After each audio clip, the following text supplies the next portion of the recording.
तो वहीं से चलते हैं, आपने मुनक़ता किया था, ठीक है। अच्छा, अब चलते हैं आगे।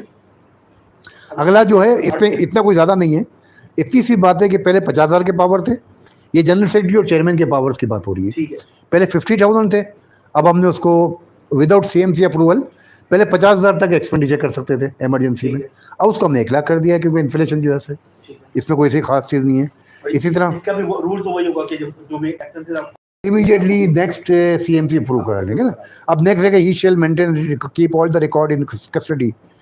देखें जो आप बात करें ना नदीम सत्तार साहब, हमने डाल दिया इसमें। देखें पहले था कि रिकॉर्ड मेंटेन करेगा, हमने देखा he shall maintain and keep all record properly including computerisation of record which is required to be maintain for the working of Jamaat तक आ जाए, वो जो आप कह रहे हैं उसमें इंक्लूड कर दिया इसके अंदर, ठीक है। अच्छा, वो आगे जो है 25,000 उसको 50,000 कर दिए। ये चेयरमैन और सेक्रेटरी के पावर की बात आ रही, ठीक है। इसको इन्फ्लेशन की इसमें ज़्यादा कोई डिबेट में ज़रूरत नहीं है हमें। अच्छा, he shall advise the secretary general to call the meeting of the pattern council with the consent of chairman of Markazi Jamaat. ये बात आ रही है उसके पावर्स पैटर्न इन चीफ के, ठीक है। अब हमने ये क्या है कि एक प्रपोज किया है, पहले ये होता था कि पैटर्न काउंसिल का सेक्रेटरी जो होता था वो सेक्रेटरी जनरल होता था, तो थोड़ा प्रॉब्लम था कि वो मरकज़ी जमात भी चलाए, पैटर्न काउंसिल चलाए, तो उसको बड़ा मुश्किल हो जाता था। अक्सर ये होता था कि जी वो उधर की मिनट्स कंप्लीट करे या कोऑर्डिनेशन का मसला। तो अब चूँकि एक सेक्रेटरी अपॉइंट कर रहे हैं, वो आगे आएगा, तो अब हमने कर दिया, पहले ही था कि he shall advise secretary general, अब कर दिया patron council he shall advise the secretary patron council to call the meeting of the pattern council, तक वो डायरेक्ट कॉल कर ले, ठीक है। अच्छा, आगे चलते हैं new clause. He shall decide and nominate और call for nomination from within the members of the pattern council such number of members from relevant fields where ये कुछ misprint आ रहा है, assistance required for time to time and to assign functions and delegate। ये इसमें कि किसी की भी सर्विसेज दे सकता है वो पैटर्न चीफ, ड्यूटीज़ की बात हो रही है सारी। आगे देखेंगे न्यू एक डाल दिया है हमने, सेक्रेटरी पैटर्न काउंसिल, पहले नहीं था, एक नया डाल दिया है, और इसकी फिर फंक्शन डाल दी है कि सेक्रेटरी के फ़राइज़ क्या होंगे, अपॉइंटमेंट पर हम वहाँ देखेंगे, वो आगे आएगा, इलेक्शन में आ जाएगा, ठीक है। ये शेयर कॉल मीटिंग कर लेगा, ये रिकॉर्ड मेंटेन करेगा जो सेक्रेटरी काम होता है, एनुअल। अच्छा, फिर ये आ रही है बात, ये फाइनेंस सेक्रेटरी की बात आ गई। पहले था he shall prepare monthly income and expenditure account cash position at the end of every, ये बात आ गई फाइनेंस सेक्रेटरी की, ठीक है। अब कर दिया he shall prepare monthly income and expenditure account along with cash flow, पहले कैश फ्लो चार्ट की बात नहीं थी, position at the end of every month and submit it to the pattern council for its review. He shall further update the funds position to the patron in chief whenever demanded. He shall also prepare detail audited financial report for the pattern council. पहले कोई role नहीं था pattern council का, accounts वगैरह के बारे में कोई रोल नहीं था। अब चूँकि जो सरकमस्टेंसेस नज़र आए, तो आपको अगर याद हो, मुख्तलिफ आप लोग चूँकि जुड़े रहते हैं सोशल मीडिया से, एक आवाज़ अचानक आती थी, मुख्तलिफ पैटर्न काउंसिल का चीफ क्या कर रहा है। तो बात ये है कि मुझसे अगर पूछे मेले में यार बेचारा क्या कर सकता है, तो एक डाल दिया है कि कम से कम अब फाइनेंस सेक्रेटरी एक रिपोर्ट तो भेजेगा उसको। अब फिर आप माइंड में रखें कि वो डोनर बैठे हुए हैं, उनका एक अपना है कि यार मुझे पता तो चले हमारा जो फंड इस्तेमाल हो रहा है। यहाँ तक बात हुई है कि अगर फंड कम होगा तो हम बताओ कि ये फंड का अरेंजमेंट कर दें, कि पता चला, मैंने सुना है कि सब तक सही है कि अक्सर ही होता है कि फंड अचानक कम हो गया, अब चेयरमैन साहब बेचारे उसको फ़ोन कर रहे हैं, तो ऐसे हुए हैं ना वाक़या कि यार अगले महीने ज़कात के पैसे देने हैं। जब वो कोविड आया ना, उसमें इशू आया ना, सारे फंड हमने वहाँ इस्तेमाल कर रहे सीएमसी ने, तो कोविड की वजह से सीएमसी नहीं हो रही थी, तो सीएमसी को पर्सनल उन्होंने फ़ोन करके हाँ यार ये इशू है, तो हमने कहा कि ठीक है, आप ये कोविड की वजह से ना जो रमज़ान से पहले हमने पेमेंट कर दी, हाँ सही है, पूरा हमने अपना अकाउंट, तो वही रखा कि ये 15 दिन में हमें रिपोर्ट आती रहे, 15 डेज रखा है ना, क्या मंथ रहे, तो हर महीने के एंड पे आ जाए कि यार इतने पैसे तो अगले महीने हमें देने, तो उससे फ़ायदा ही आपको ये होगा कि अगर वो डोनर बैठा हुआ है या दूसरे लोग, तो इमीडिएटली वो कह देंगे कि यार फंड का अरेंजमेंट कर दें, ताकि वो सरप्राइज किसी को ना मिल जाए। आगे चलते हैं। अब इसको आप इस सेंस में लेना कि एक मिसकॉन्सेप्शन है, तो ये आप देखें दूर हो गया आपका, कि पर्पज़ क्या है। पर्पज़ ये है कि सामने जो फंड देने वाला है वो भी तो फील करेगा ना कि यार पैसे दिए अरेंज करो, तो ये इसलिए रखा गया। उसमें असल में पहले जो कॉन्सेप्ट बाहर बन रहा था वो ये था कि वो जो भी डोनर्स हैं वो डिक्टेट करेंगे। इस अभी तक तो नजर नहीं आया ना नहीं, आपको। इस सेशन से ये हमें ये पता चल रहा है कि डिक्टेट नहीं करेंगे, वो तो खुद हेल्प कर रहे उसका हैं, हिस्सा होंगे। बिल्कुल उसका हिस्सा नहीं, हो। पैटर्न कौंसिल का हिस्सा होंगे। एग्जैक्टली। हिस्सा होंगे तो उनका एक राइट बनता है कि अगर मैं हाँ, डोनर नहीं हूँ हाँ। और पैटर्न कौंसिल का हिस्सा हूँ किसी भी लिहाज से, चाहे मैं डॉक्टर हूँ, चाहे मैं वकील हूँ, चाहे कोई भी मैं हिस्सा बन हूँ, तो मेरा एक इखलाकी फर्ज है पूछूं से क्या हो रहा है। तो ये उस अच्छा, फिर इससे फायदा ये होगा ना कि बजाय एक से वो उससे पूछे यार क्या हुआ, वो खुद बैठा होगा, उसके बाद रिपोर्ट आ जाएगी हाँ यार, बल्कि फ़ायदा ये होगा ना जब देखे यार ये पैसे तो कम पड़ रहे हो, तो वो खुद उसकी एक आपको जब सिस्टम का हिस्सा होते हैं ना, तो आप खुद रिज्यूम कर लेते हैं कि यार अगले महीने के लिए तो पैसे पता नहीं है या नहीं है, तो ये के लिए नहीं है। अगर 2 महीने के रहेंगे तो हम अरेंजमेंट पहले से कर लें बजाय इसके। अभी बिल्कुल रमजान सही। आ रहा है, हाँ। रमजान से पहले फंड हमने खत्म हाँ, करना है, हाँ। तो कोई और लगा ले। बिल्कुल। देखिए हमारे यहाँ जो ज़कात का कॉन्सेप्ट इस्लाम में ये है कि आपने 1 साल से पहले खत्म करना है, बिल्कुल। तो अगर पैसे पड़े हुए हैं तो उसको इस्तेमाल पूछेगा, हाँ। जब पैसे पड़े पूछेगा भी यार हमने जो पैसे दिए थे आपने अभी तक क्या किया उसका, तो ये बेसिक कॉन्सेप्ट रखा है कि वो एक जॉइंट रेस्पॉन्सिबिलिटी का। और मैं कल अभी तक अल्लाह का शुक्र है आपने खुद ये बात कर ली कि अभी तक कोई ऐसी चीज़ है जो इम्पोज करने वाली बात है, एक परसेप्शन बन रहा था। हाँ बिल्कुल, हमारा मकसद भी ये है कि अगर ठीक है। तुम गलत जा रहे हो तो तुम सही कर दें, और अगर गलत बना हुआ तो उसको हम सही करवा लें। बिल्कुल सही है। To appoint sub committees sections and sub organization and to appoint their convener, ये मैं देख लेता हूँ, ये चूँकि ओरिजिनल से टेक्स्ट से हम करें तो मालूम होगा ये किसकी ये जिम्मेदारियों में आ रहा था, इसको हमने डिलीट किया है, उसकी वजह कोई होगी मुझे भी जहन में नहीं आ रहा है। To discuss and make decision on proposal referred by the CMC, to discuss and make decision on proposal referred by the CMC and और पैटर्न काउंसिल, ठीक है, कि मतलब ये जनरल कौंसिल की बात गालिबन हो रही है यहाँ पर कि CMC भी दे रहा हो, और अगर कोई प्रपोजल पैटर्न कौंसिल जा रहा है तो भी डिस्कस हो सकता है उसके अंदर। To discuss and adopt schemes and projects propose by the CMC, ये वही जनरल कौंसिल की बात सारी आ रही है, ठीक है ना। तो इसमें हमने सिर्फ ऐड कर दिया है कि CMC एंड और पैटर्न कौंसिल भी, ठीक है, वो भी तो कोई प्रपोजल दे सकते हैं ना। To raise fund for the attainment of and objects of Markazi Jamaat, to raise fund for the attainments of aim object Markazi Jamaat towards betterment, ये सिर्फ उसको थोड़ा सा बेहतर किया है, उसमें कोई नई चीज़ नहीं है। आगे देख लें, amend the powers of for approval, to make rules and regulations regarding the matters already being dealt और with matter in future, to approve rules regarding the matters, इसको भी that are referred by CMC to the और the pattern council.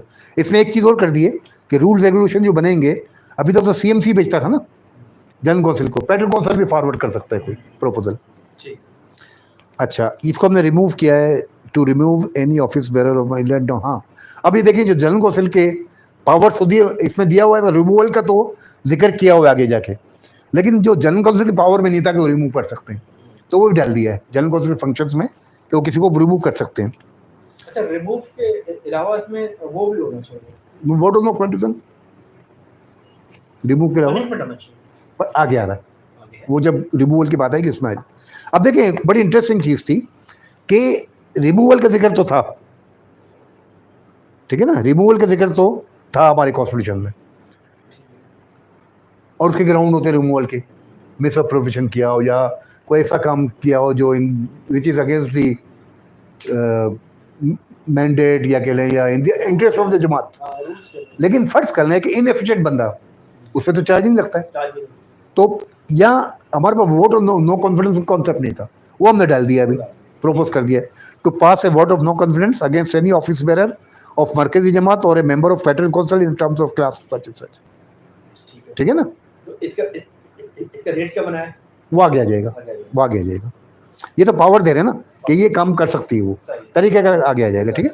आगे आते हैं, to amend ये to extend the term of office bearers and members of central managing committee for 6 month. अब एक देखिए क्राइसिस वाली सिचुएशन आ जाती है, जैसा अभी प्रेजेंट अब क्राइसिस देख रहे हैं कि मरकजी जमा का टेन्योर खत्म हो गया, लीगली स्पीकिंग 28 अक्टूबर बाद जो काम कर रहे हैं वो क्या कर रहे हैं, मुश्किल हो जाएगी ना, कोई खर्च भी नहीं कर सकते हैं और लीगल। तो हमने ये प्रपोज किया है कि जनरल कौंसिल को ये पावर दे दिया जाए कि कोई इमरजेंसी सिचुएशन है तो उसकी टर्म को, CMC की टर्म को 6 महीने के लिए एक्सटेंड कर दें, लेकिन ज़ाहिर है उसका ड्यू जस्टिफिकेशन देनी पड़ेगी उनको। कोई बात होगा, अल्लाह ना करे कोई ऐसी जैसे कोविड आ गया था, नहीं हो सकते इलेक्शन, तो वो एक्सटेंड कर सकती है 6 महीने, ठीक है। जो सिचुएशन सामने है उसके मुताबिक हमने किया है। आगे देख लें इसमें क्या हमने किया, बस उसमें कैश की जगह फंड कर दिया है, एक जगह सिर्फ कैश लिखा हुआ है ना, जी कैश के अलावा जो फंड आते हैं ना उसको फिर हमने फंड कर दिया, इसमें कोई से बेस वाली जरूरत नहीं। पेज नंबर 10 पे आ गया। 10 पे आ गया, 10 पे कुछ misprint, to invest fund of the Jamaat not immediately required, इसको हमने कर दिया है इंक्लूड कंकरेंस। हाँ, इसमें ही कर दिया है कि पावर थे ना कि इसको पैट्रिक काउंसिल और मरकजी जमात पावर है to invest funds of Jamaat not immediately required, ये मिस प्रिंट है यहाँ पर, to invest with the concurrence of patron council. उसमें ये था कि इन्वेस्टमेंट करें तो पैटर्न काउंसिल से कंकरेंस ले लें, ठीक है। अगर एक्सिस फंड है आपके पास तो कहीं अगर इन्वेस्टमेंट करना है तो पैटर्न काउंसिल से भी उसकी कंकरेंस ले लें कि हमें कहाँ इसको जमा करना, कोई चीज़ नहीं। इससे पहले उधर था ये, उससे पहले ये पावर उसके थे, सीएमसी के पावर थे। ठीक। To spend amount of rupees 25,000 को हमने कर दिया है, to spend from time to time for the daily operations expense of market. ये उसको देखें ना, 25,000 की जो लिमिट डाली गई है ना सीएमसी के लिए वगैरह के लिए, देखें ये पढ़ाई थोड़ा मिस प्रिंटिंग है ना, ये आपके पास सही आ रहा है। नहीं मैं तो to spend a minimum amount of 25,000 ये एट टाइम, फाइनेंस सेक्रेटरी का है। फाइनेंस सेक्रेटरी का है ना, तो अब ये 25,000 की लिमिट डाल दी तो हमने कहा डे टू डे एक्सपेंसेस के लिए करें ना, वो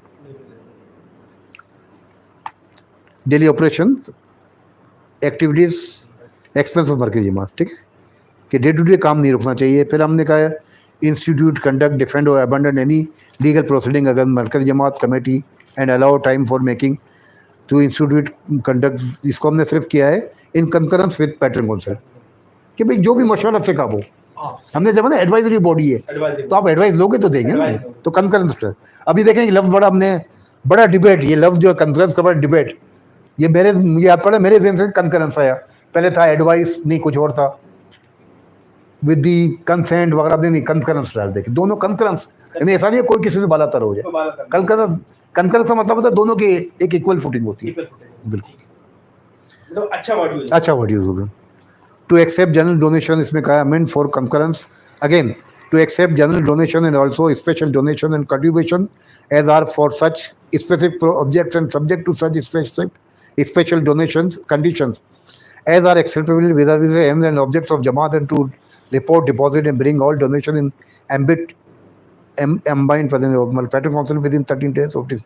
अब इसमें ये होगा ना, no not at approach for any institution government for donation grant without concurrence of patron council. पहले था ना कि डायरेक्ट ले सकते थे, अब ये बात हुई कि वो एडवाइजरी बॉडी है तो किससे लेना चाहिए, क्यों लेना चाहिए, फिर अगर कोई आप प्रोजेक्ट के लिए कर रहे हो तो आप पहले वो, जैसा अनफॉर्चुनेटली ऐसे इंसिडेंट है, आपने काम शुरू कर दिया, फिजिबिलिटी रिपोर्ट नहीं बनी, तो ये कि एक आपने जब प्रोफेशनल बॉडी बना दी है, अब देखो उसमें इंजीनियर भी हैं आपके पास, आर्किटेक्ट भी हैं, तो अगर फर्स्ट क्लास में कहता हूँ कि फला मुझे प्रोजेक्ट बनाना है तो पहले तो सीएमसी अप्रूव कर देते जनरल काउंसिल, तो बंदा वो जब उसके पास जाएंगे तो पूरा देखेगा ना।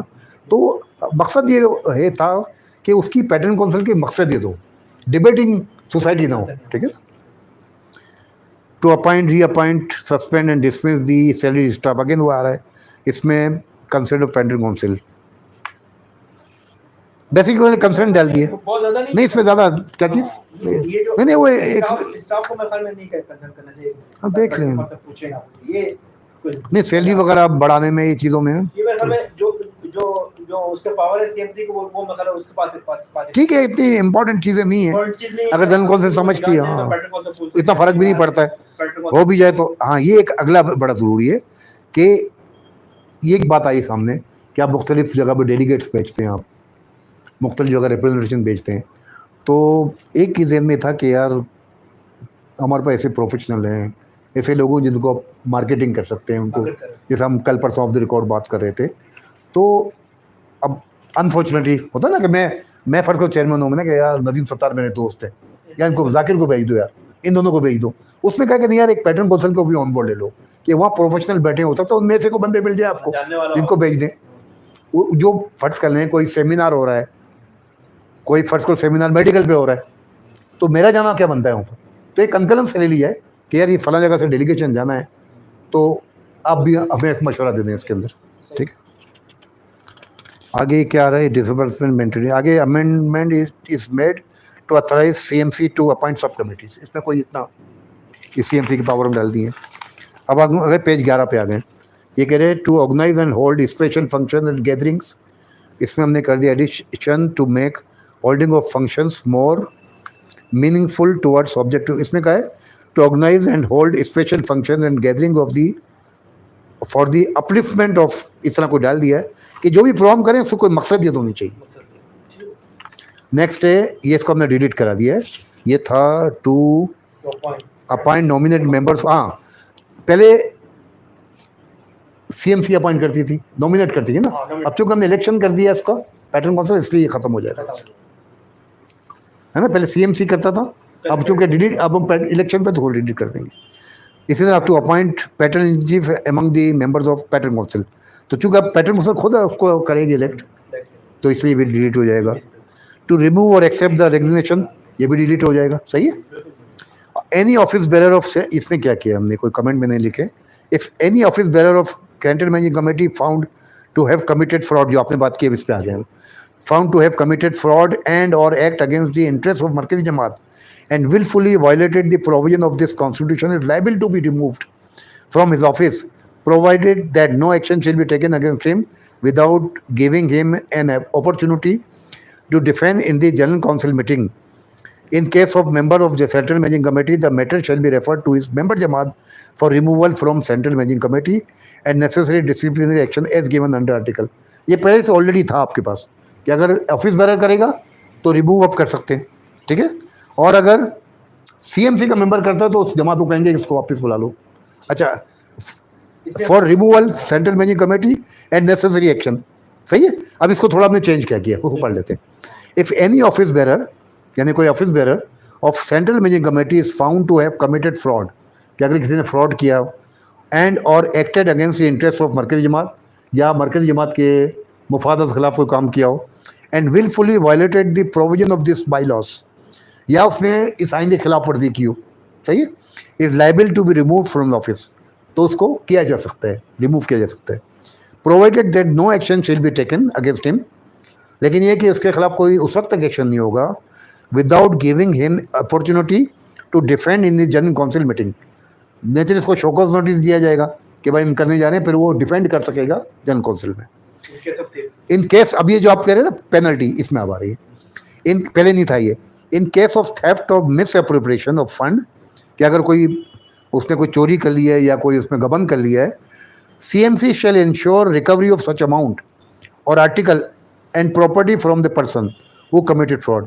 तो ऐसा नहीं है कि वो उसको छोड़ देंगे, फिर सीएमसी ये पूरा करेगी कि उससे रिकवरी भी करे।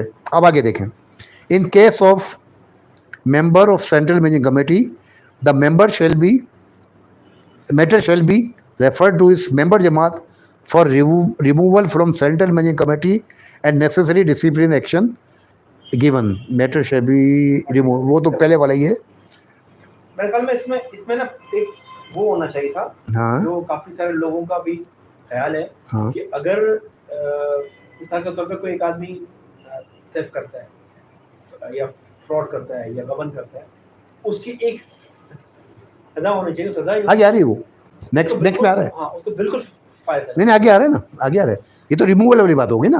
देखें, आप तो जजमेंट पास नहीं कर सकते ना, मैं कह दिया यार इससे कर लिया, वो नेचुरली जैसे एक तरीक़ेकार है, कमेटी बनेगी सब, उसने कर ली, पूरी फाइंडिंग दे दी, उसके बाद एक शोकॉज दिया जाएगा कि भाई क्यों ना तुम्हें रिमूव कर दिया जाए, नेचुरल जस्टिस है ना। इस पर तो कोर्ट के डिसीजन आप किसी को अपॉर्चुनिटी दिए बगैर नहीं कर सकते, ठीक है ना। उसको आप दोगे जनरल काउंसिल में, उसके सामने चार्जशीट पे की जाएगी, उसको पूरा मौका दिया जाएगा। अगर आप अपना डिफेंड करने के काबिल हो गए तो उसको ठीक है बाइज्जत बरी हो जाएगा। अगर नहीं कर पाया तो जनरल काउंसिल उसको रिमूव का तरीके कर आगे आ रहा है। अब पेनल्टी वाली बात आगे आ रही है। आगे ये तरह मिस प्रिंट आ रहा है, for the removal of office bearer a meeting of general council will be called by chairman मरकजी जमात एंड इफ, हाँ ये जबान याद आ रहा है, मिस प्रिंट है, if he himself is liable to be removed. अब रिमूव करना है किसी को, ऑफिस बेरर को, तो मरकजी जमात के चेयरमैन बुलाएगा, लेकिन ये भी तो सकता है खुद वो खुद रिमूव करने के काबिल हो, तो फिर क्या करेंगे? तो फिर इस सूरत में लिखा है कि वाइस चेयरमैन लिखा है, ये वाइस चेयरमैन और एनी अदर मेंबर एससीएमसी में डिसाइड, वो प्रेजेंट करेगा फिर, ठीक है। आगे थोड़ा मिस प्रिंट आ रहा है, हाँ, विल सीज ऑफिस 51%। अब देखें तो 2/3 नहीं किया हमने। हाँ, अगर 51% लोग उसके खिलाफ देते हैं तो वो ई शेल स्टैंड रिमूव, तो वो अपना ओहदा छोड़ना पड़ेगा, फारिग हो जाएगा उससे। आगे एक दी ये चीज़ कि वो 2 साल तक 2 टर्म था, एक्सपायरी ऑफ 2 टर्म्स। अच्छा, इसमें ये है कि जब रिमूव हो जाएगा तो अगले 2 टर्म से, ये मिस प्रिंटिंग है, मुझे ज़बान नहीं याद है, हाँ, कि नेक्स्ट 2 टेन्योर तक वो इलेक्शन नहीं लड़ सकता है, ठीक है। और आगे ये है कि अगर उससे रिकवरी बनती है तो जब तक रिकवरी नहीं हो जाएगा, वो लाइफ टाइम भी अगर फर्ज करो नहीं होगा तो ये आप जो पेनल्टी वाली बात करें इसमें आ रही है, ठीक है। लेकिन ये तो वो पेनल्टी दो बार छोड़ के फिर तीसरी बार वापस आ जाएगा। फिर तो पब्लिक का भी कुछ काम है ना यार। बात ये कि अगर पब्लिक तो नहीं करते, पब्लिक भूल जाते हैं। बात ये देखें, लाइफ टाइम तो कोई चीज़ भी नहीं हो सकती है ना। आपने 2 टर्म में सज़ा दे दी उसको, उसके बाद इसमें ये भी नहीं क्लियर है कि ये कहाँ से जाएगा। मिसाल के तौर पे अगर आपने लिख दिया तो कहीं नहीं लिखा हुआ कि ये सिर्फ मरकज़ी जमात एक्ट किया तो मरकज़ी जमात बाहर हो जाएगा, जमात में आ सकता है, किसी और इलाके में जा सकता है। ये यहाँ पे बात ये डिफाइन नहीं है। ये डिफाइन होना चाहिए था कि कच्ची अमन कम्युनिटी की किसी भी कमेटी में, किसी भी इदारे में फिर वो काम ना करे। देखिए ये हमने ठीक है, ये या आप प्रोपोजल दे सकते हैं इसके अंदर। उस वक्त जो जहन में था आपने वो उसको किया। क्लॉज है to empower the general council to appoint sub committees to plan and exercise through council of professional. इसमें तक अब तक पेज नंबर 12 पे हम आ गए। अच्छा, अब तक ये सब कमेटी जो थी ना सीएमसी बनाती थी। अब हमारे जहन में आया कि यार पैटर्न काउंसिल में इतने लोग बैठे हुए हैं, प्रोफेशनल है, डोनर्स हैं, तो वो भी सब कमेटी उसको पावर होना चाहिए कि किसी प्रोजेक्ट के लिए या किसी, तो वो भी अपनी सब कमेटी बना ले, जो पहले नहीं था उनके पास। तो मेरे ख्याल में अरेंज नहीं है, होनी चाहिए उनके पास। वो अगर अपनी 21 लोग हैं उसमें से 4 लोग सब करते हैं, तो लेकिन जो लिखना है कि उनको पावर होना चाहिए तो बनाएंगे। तो आगे चलते न्यू क्लॉज डालिए, to support the CMC on all matter forwarded from there side to the pattern council by providing prompt response and decision without any delay. अब देखिए, एक जो आपने बात की, आपका मिसकॉन्सेप्शन बड़ा आपने कहा क्लियर हुआ, अब इसको पढ़े तो और क्लियर हो जाएगा। To support, to not to direct, no to impose, to support the CMC on all matters forwarded from this side. CMC जब भी उनको कोई चीज़ देगी, by providing prompt response and decision without any delay, ठीक है ना। तो मतलब ये कि सीएमसी उनसे हेल्प ले रही होगी, वो नहीं कहेंगे आप इस तरह कर दो, इस तरह कर दो, ठीक है, और वो फौरी तौर पे कर देंगे उसको, ठीक है। उसके अंदर ये भी उन्होंने लिख दिया कि रिस्पांस आना चाहिए, रिस्पॉन्स आएगा, ये नहीं कि एग्जैक्टली, वो बैठ गया उसके ऊपर, ठीक है, बिल्कुल प्रॉम्प्ट रिस्पॉन्स होगा। प्रॉम्प्ट के अंदर मैं थोड़ा सा उसमें अगर टाइम भी डाल दें तो मेरे ख्याल वो इतना ज़्यादा रिस्ट्रिक्ट करना नहीं चाहिए। अच्छा, तो ये हम पहुंच चुके हैं उस पर, पहुंच चुके थे, इस पर कर लें, आप कर लें सवाल। अच्छा फारूक भाई, इसमें एक सवाल ये बनता है कि अगर कोई बंदा डिफॉल्ट करता है और वो जैसे आपने इसमें डाल दिया, पहले भी था, तो जनरल काउंसिल उससे उसको मौका देगी, और अगर वो अनफॉर्चुनेटली फॉर्चुनेटली वो नहीं आता है तो फिर उसका क्या होगा? हाँ, ये लदीम सदर साहब बड़ा अच्छा सवाल आपने किया है। गवर्नमेंट डिपार्टमेंट में क्या होता है, ये बैंक्स वगैरह में आप देखें क्या होता है कि इसको चार्जशीट दी जाती है और उसमें लिखा होता है कि आप अपना रिटर्न रिप्लाईज कर दें शोकॉज का, और आप अटेंड भी करें, ठीक है। तो और फिर उसमें लिख दिया जाता है कि in case no reply is received from such and such date it shall be presumed, या भी लिख सकते हैं in case no reply is received and और you do appear before General Council, it shall be presumed that you have nothing to say in your defense। मतलब ये, इसको उर्दू में बताता हूँ आम फैन ज़बान में, कि आप उसमें शो कॉज नोटिस उसको देंगे, आप उसमें लिख देंगे कि भाई फला डेट तक आपको अपने चार्जशीट जो दोगे ना, आप चार्जशीट बनाएं कि आप पे ये इल्ज़ाम है, आप पे ये इल्ज़ाम है, ये इल्ज़ाम है, आप फला डेट तक इसका अपना तहरीर तौर से जवाब दें और फला डेट पे जनरल काउंसिल में पेश होंगे आप, ठीक है। एक आध हफ्ते का टाइम रख लें ताकि आप भी उसको पढ़ लें, जवाब है कि सब तक सेटिस्फैक्ट्री है नहीं है। अगर आपने इसका जवाब नहीं दिया या आप पहुँचे नहीं तो समझा ही जाएगा कि आपको अपने दिफा में कुछ नहीं करना है, और फिर जनरल काउंसिल अपने तौर पे मेरिट पे फैसला कर लेगी, तो वो रास्ता भी खत्म हो जाएगा। ये मतलब लिखा होगा नहीं, ये बताओ ना, ये इसमें नहीं लिखा होगा, इसमें तो लिखा ना कि उसको मौका दिया जाएगा, आपने मौका दे दिया, लेकिन आप उसको जब नोटिस देंगे ना, ये तो ऑलरेडी देखें, फिर पढ़ लेते हैं ना उसको। ये रूल में आ जाएगा फिर मेरे ख्याल में अगर रूल में आ जाएगा, इसमें लिखने की जरूरत पता क्यों नहीं होती, उसमें कंट्रोवर्सी शुरू हो जाएगी। अच्छा देखिए क्लियर है ना कि उसको देखिए इसमें ही सिर्फ का है, मैं पढ़ लेता हूँ दोबारा। Provided that no action shall be taken against him without giving him an opportunity to defend in the general council meeting. क्या आपको मौका सिर्फ देना है उसको, क्या क्या डिफेंड करें। वो देखिए तो ये पे लिखा हुआ मौका दे दिया। हाँ अब वो मौका उसने बोला अब उसने भिजवा दिया कि मेरी तबीयत खराब है, मिसाल के तौर पर मैं बीमार हूँ, मैं एडमिट हूँ, आप जनरल काउंसिल एक्सटेंड कर इसलिए कहना राइटिंग में भी देंगे ना, उससे मौका दिया ना। अगर उसने कहा जी मैं इतना बीमार हूँ कि मैं लिख भी नहीं सकता, जैसे टैक्टिक्स होती है ना, उसके अंदर ये मेरे ख्याल में रिटर्न होना चाहिए कि अगर वो डिलेइंग टैक्टिक्स कर रहा है तो फिर तो उसमें कर सकते हैं आप, लिख लें उसमें एक आध लाइन कि इसको इस तरह कर लेते हैं फिर। Provided that no action shall be taken against him without giving him an opportunity to defend in the general council meeting. ठीक है, इसके आगे ले सकते हैं अगर आप जो ज़हन में आ रहा है। इन केस ऑफ हाँ provided that in case the general council is satisfied that the alleged office bearer has is trying to delay the process by not attending the general council or giving the response, it will decide the matter on merit। ये भी कर सकते हो कि मतलब ये हो गया कि आप इसमें बेशक डाल दे कि बशर्ते के अगर ये जनरल काउंसिल सेटिस्फाई हो जाती है, मुतमईन है कि जो जिसके खिलाफ कोई कार्रवाई हो रही है वो क्या कहते हैं डिलेइंग टैक्सेस को हम कहेंगे कि वो ताखिरी हाल पे इस्तेमाल कर रहा है, तो जनरल काउंसिल और वो अटेंड भी नहीं करता, तो जनरल काउंसिल सेटिस्फाई है कि ऐसे कोई रीज़न नहीं है कि वो अटेंड ना करे, तो अपने तौर पर मेरिट हो सकता। लेकिन वाकई ये भी हो सकता है वाकई जेन्युइन बीमार हो, तो आप उसको टाइम दे सकते हैं, तो आप डाल सकते हैं उसके अंदर, कोई हर्ज नहीं। उसमें से फिर वो मतलब तो बीमार हो तो यार हमारी कम्युनिटी की मालूम हो ही जाता है। दूर भी नहीं है, कम ना समझते, हाँ। अरे हमको समझेंगे बंदा बीमार है, आप उसको आगे हाँ। भेजें। और पता चला यार खाम में टैक्स कर ले तो वो आपकी सेटिस्फेक्शन है जनरल, तो आप चाहें तो एक प्रोविजन उसमें ऐड कर सकते हैं। ये तो हो गया था। हाँ, ये बड़ा इंपॉर्टेंट पॉइंट है। आपको याद है इसका बैकग्राउंड क्या है? मैंने कहा था जो भी चीज़ वाली किसी बैकग्राउंड की वजह से।